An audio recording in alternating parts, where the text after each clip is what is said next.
लखनऊ में Sushant golf city police ने लुलु mall में नमाज पढ़ने और इसकी वीडियो बनाने के इल्जाम में 4 लोगों को गिरफ्तार किया है।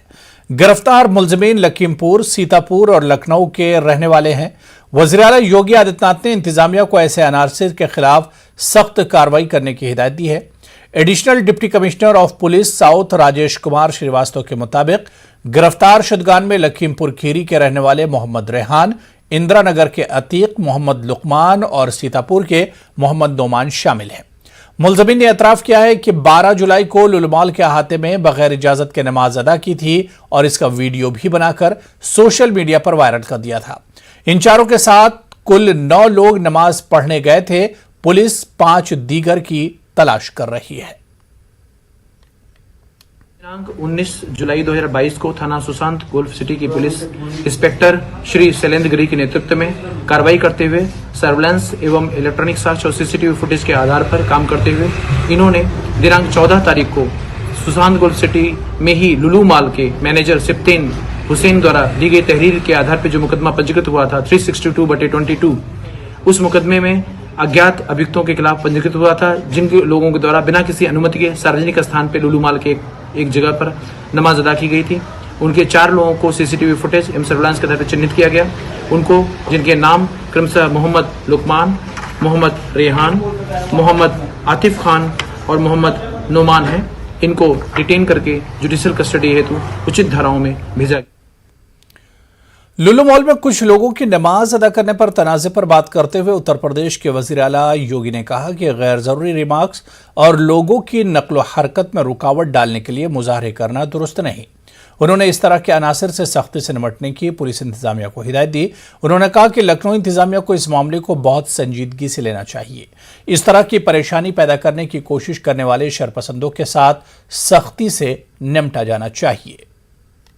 ऐसे ही लखनऊ के अंदर भी देखने को मिला।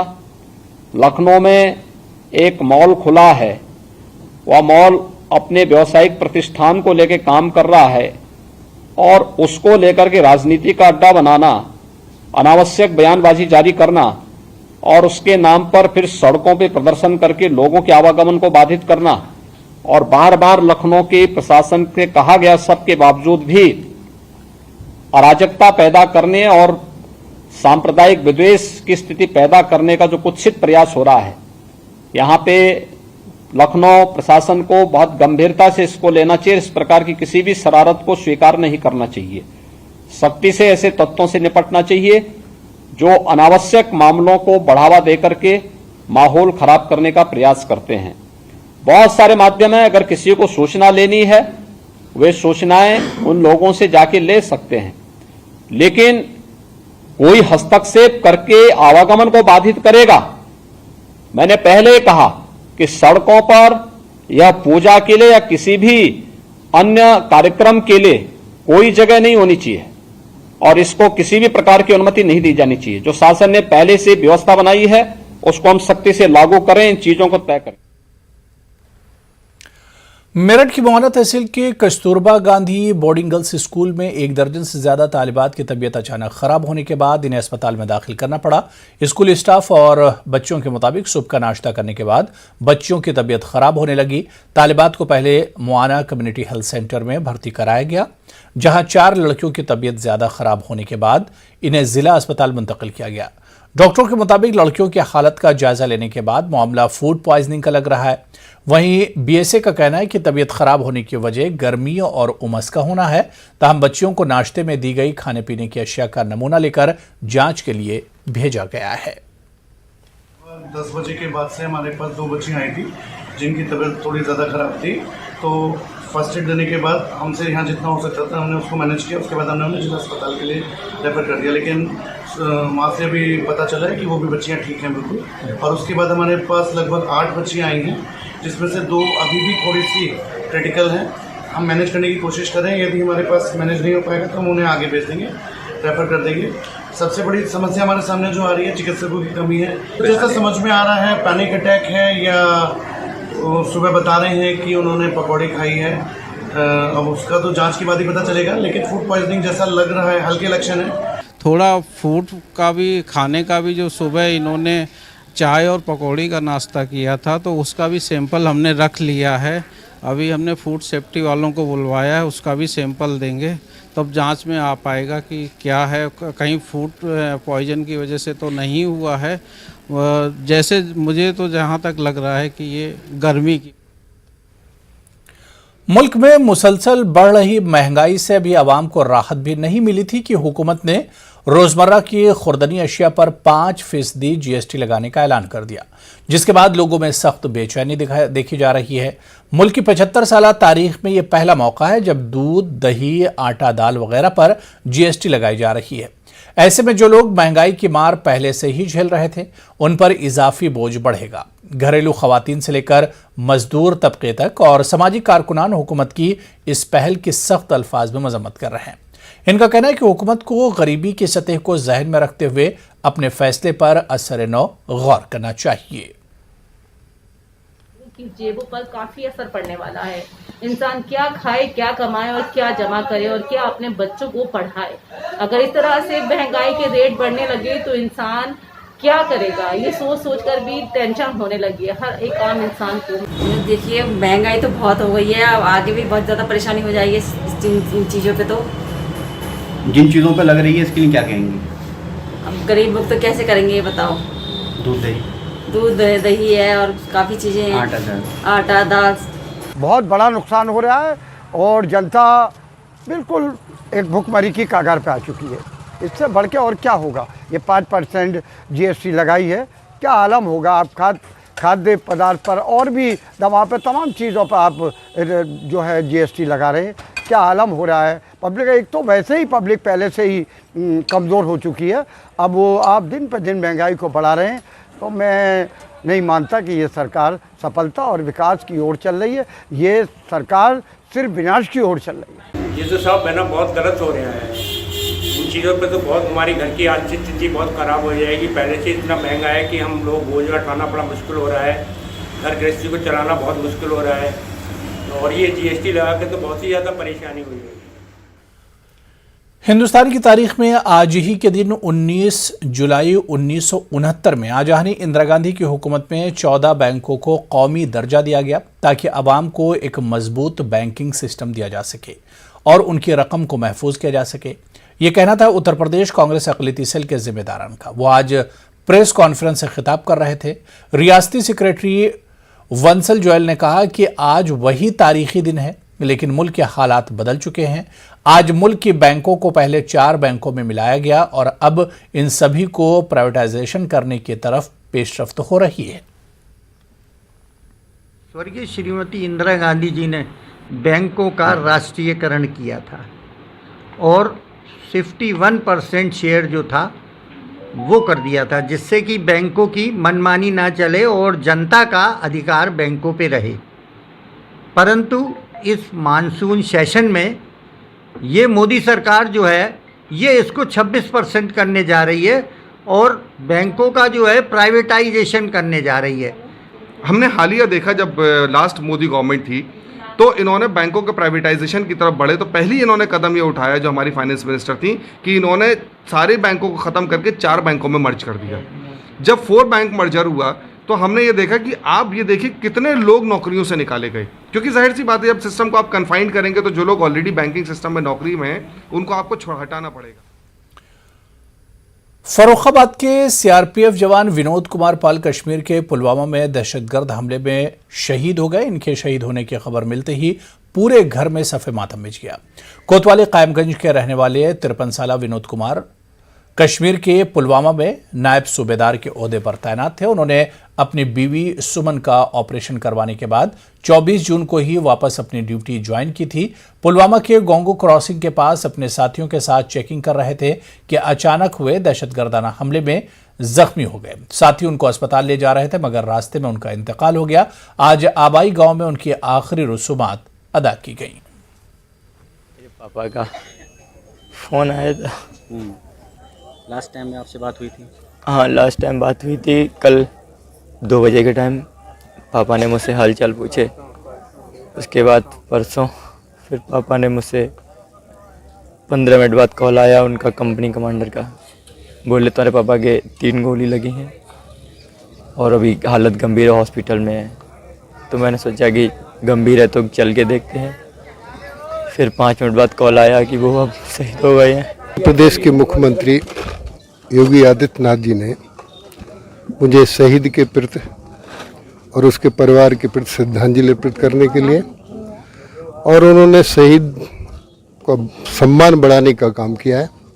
शहीद की विधवा को, परिवार को 50 लाख रुपए का एक चेक पहुंच गया, परिवार में एक नौकरी, और शहीद के नाम से जिले में कोई सड़क बनाने का काम किया जाएगा। परिवार के लोगों ने अभी इच्छा व्यक्त की कि यहाँ स्मारक बना दिया जाए, तो हम स्मारक भी बना। इस साल आज़ादी के अमृत महोत्सव के तहत 11 से 17 अगस्त तक की मुद्दत को आज़ादी हफ्ते के तौर पर मनाया जा रहा है। इस हफ्ते के तहत 13 से 15 अगस्त तक हर घर तिरंगे की खुसूसी मुहिम का इनेकाद किया जा रहा है। यूपी में वज़ीर आला योगी आदित्यनाथ ने 3 करोड़ 18 लाख तिरंगा लहराने का हदफ रखा है। इसी मुहिम के तहत मेरठ में भी सरकारी और गैर सरकारी महकमों और इदारों समेत तकरीबन 5 लाख घरों पर तिरंगा लहराने का हदफ रखा गया है, जिसमें गैर सरकारी तंजीमें और इदारे भी अपना ताउन पेश करते हुए तिरंगा तकसीम कर रहे हैं। इसी सिलसिले में मेरठ के सुभारती ग्रुप की जानिब से 11,000 तिरंगे तकसीम करने की पेशकश की गई है, जिसके साथ डीएम मेरठ ने झंडी दिखाकर तिरंगा वैन को रवाना किया। जैसा आप लोग अवगत भी हैं, पहले भी बताया गया है कि हर घर तिरंगा करके एक कैंपेन भारत सरकार द्वारा माननीय प्रधानमंत्री जी के आह्वान पे स्टार्ट किया गया, जिसमें ये रखा गया है कि एक तरीके से इस बार जो हमारा आज़ादी का अमृत महोत्सव हम लोग बना रहे हैं, तो 15 अगस्त पे जब झंडा लहराया जाए तो उस टाइम पे सभी घरों पे, सभी प्राइवेट घरों पे, सभी नागरिकगण अपने घरों पे भी भारतीय झंडा लगाएं, और उसको मोटिवेट और अवेयर करने के लिए कई अभी से स्टेप्स लिए जा रहे हैं। आप लोगों के माध्यम से भी मैं आग्रह करता हूं लोगों से कि एक तरीके से जो हमारा आज़ादी का अमृत महोत्सव है, इस बार बढ़ चढ़कर। मुल्क में कोरोना के मामले एक मरतबा फिर बढ़ने शुरू हो गए हैं, लेकिन अस्पतालों में कोरोना के ताल्लुक से लापरवाही साफ देखी जा सकती है। जहां हजारों की तादाद में पहुंचने वाले लोग इस मूजी बीमारी से लापरवाह नजर आ रहे हैं, 1-2 लोगों को छोड़ दिया जाए तो कोई भी अस्पताल जैसी जगह पर भी मास्क का इस्तेमाल नहीं कर रहा है। कुछ लोग जो बेदार नजर आए, उनसे जब बात की गई तो उन्होंने कहा कि अपनी हिफाजत अपने हाथ है।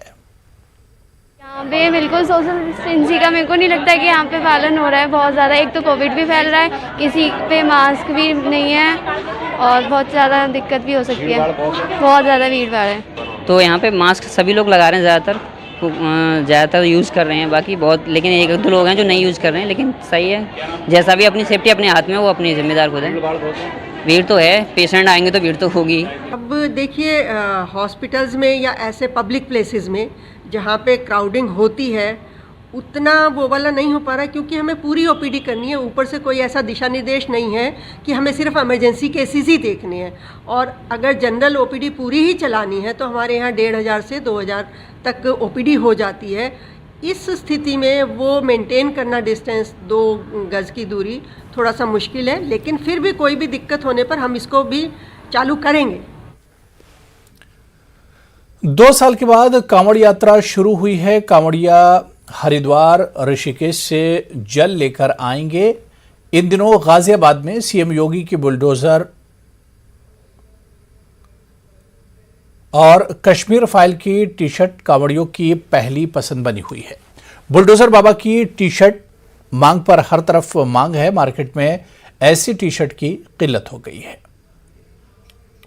के मद्देनजर सुरक्षा व्यवस्था को दृष्टिगत रखते हुए आज गाजियाबाद पुलिस ने साइकिल स्क्वाड यात्रा को हरी झंडी दिखाई है। हम बात करते हैं गाजियाबाद के एसपी देहात डॉक्टर राजा जी से। सर, कितने जवानों को आज तैनात किया गया था? आप साइकिल स्क्वाड यात्रा को आज आपने हरी झंडी दिखाई है, क्या उनका मकसद रहेगा? ये पूरा स्क्वाड जो हमारे देहात क्षेत्र और सिटी क्षेत्र सभी जगह एक्टिव रहेगा। अभी हमने मोदी नगर और मुरादनगर, जहाँ पर की कांवड़ियों का मूवमेंट, हमारे श्रद्धालुओं का मूवमेंट शुरू हो गया है, वहाँ पर हम लोगों ने साइकिल स्क्वाड को एक्टिवेट किया है। अभी लगभग 25 हमारे पुलिसकर्मी जो कि साइकिल स्क्वाड में रहेंगे भोले के वेश में, और लगातार वहाँ से इंटेलिजेंस गैदरिंग करते रहेंगे, और कोई भी इवेंट होगा उसकी तत्काल हमको सूचना देंगे ताकि हम समय से वहाँ पर जो भी एक्शन ले सकें। किन किन क्षेत्रों में उन्हें तैनात किया गया है और किन मार्गों पर वे रहेंगे? ये सभी जगह रहेंगे, लेकिन जो मेन अगर हम देखें तो जहाँ पर श्रद्धालुओं का मूवमेंट रहता है वो मुरादनगर मोदी नगर मार्ग है NH 58, इसके अलावा गंगनहर मार्ग, पाइपलाइन मार्ग। तो यहाँ पर हमारी संख्या ज़्यादा रहेगी क्योंकि यही मेन है, यहाँ पर ही अधिक से अधिक शिविर हैं और काफ़ी शिविर है यहाँ पर, तो इसी जगह पे मूवमेंट अधिक रहेगा। बाकी सब जगह लगभग ट्रांजिट रहता है, तो इसीलिए यहाँ पर हमारे स्क्वाड्स हमारे ज़्यादा एक्टिव रहेंगे और अधिक से अधिक संख्या में हम लोग यहाँ पर स्क्वाड्स संख्या में जो कावड़ यहाँ से निकलते थे आज क्षेत्र से, तो CCTV की क्या व्यवस्था की गई है, कितने शिविरों पे व्यवस्था है? CCTV अगर हम पूरे जनपद में देखें तो लगभग 400 के आसपास CCTV लगाए जा चुके हैं। इसके अलावा और CCTV लगाए जाने का भी अभी हम लोग कर रहे हैं। जो हमारा मेन कंट्रोल रूम बनेगा मेरठ तिराहे पे, वहाँ पर लगभग 150 कैमरों का फीड लगभग लिया जा रहा है। SP सिटी साहब उसको पूरा मॉनिटर कर रहे हैं, तो वहाँ पर इसके अलावा जो मुरादनगर में कंट्रोल रूम रहेगा, गंगनहर पर, मोदी नगर में रहेगा, वहाँ भी हम लोग कैमरों का लाइव फीड भी लेंगे। तो डॉक्टर SP देहात हीरा राजा हमारे साथ मौजूद थे। तो इन्होंने साइकिल स्क्वाड यात्रा को हरी झंडी दिखाई है और चप्पे चप्पे पर जवान तैनात रहेगा कावड़ की सुरक्षा के लिए। जो जे भोले के भक्त हैं उनकी सुरक्षा के लिए जो जवान हैं वे साइकिल पर मुस्तैद रहेंगे। रोहित सिंह, न्यूज़ 18 गाजियाबाद। कांवड़ियों की हिफाजत के लिए गाजियाबाद के पुलिस एहलकार साइकिल पर भोले का रूप धारेंगे। सिक्योरिटी को मद्देनजर रखते हुए गाजियाबाद पुलिस ने मुरादनगर गंग नहर से थाने तक साइकिल स्क्वाड के दौरे को ग्रीन सिग्नल दे दिया। कई मकामात पर CCTV कैमरों का इंतजाम किया गया है। कंट्रोल रूम तैयार किए गए हैं। गाजियाबाद SP देहात डॉक्टर एराज राजा से बात की हमारे नुमाइंदे रोहित ने। तो उधर कानपुर में 3 जून को हुए तशद्दुद के मामले में पहले 2 गुमनाम खत पुलिस कमिश्नर के पास आए, जिनमें कुछ लोगों पर तशद्दुद से जुड़े होने का इल्जाम लगाया गया था। और अब इस मामले में चंदेश्वर हाते के एक रिहायशी के नाम खत सोशल मीडिया पर वायरल हो रहा है।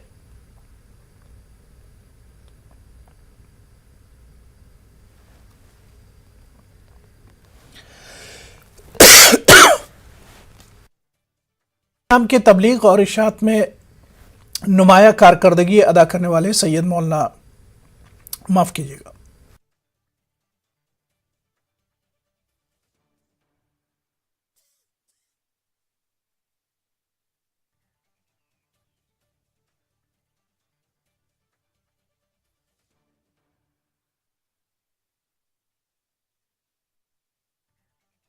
उर्स रहीमी के ताल्लुक़ से तो ये हज़रत का तकरीबन 76वां उर्स है, 76 ईयर्स। दूसरी बात, अगर शख्सियत के ताल्लुक़ से बात की जाए तो ये शख्सियत पूरे हिंदुस्तान से पोशीदा नहीं है। हिंदुस्तान, पाकिस्तान, बल्कि बर्रे आज़म एशिया और अफ्रीका, तमाम अहले सुन्नत के दिलों की ये शख्सियत जान है।